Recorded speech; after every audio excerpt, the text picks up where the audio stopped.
నా మనసుకేమైంది.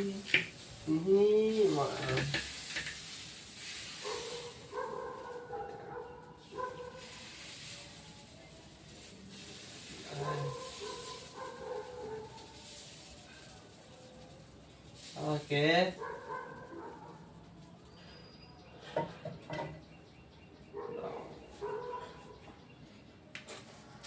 బాగా శబ్దవచ్చలు.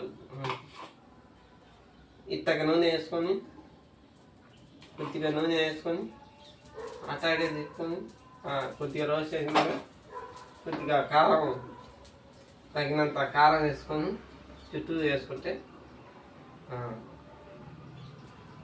ఏముంది దోశలు. మన పిండి కూడా కలపడానికి పర్లేదు. బయట వెళ్ళి 35 రూపాయలు డబ్బులు ఇచ్చి బియ్యం పిండి, దోశ పిండి ఉండిద్ది, తెచ్చుకుంటే సరిపోద్ది. పెన్న మీద ఇంకా వేడి చేసుకొని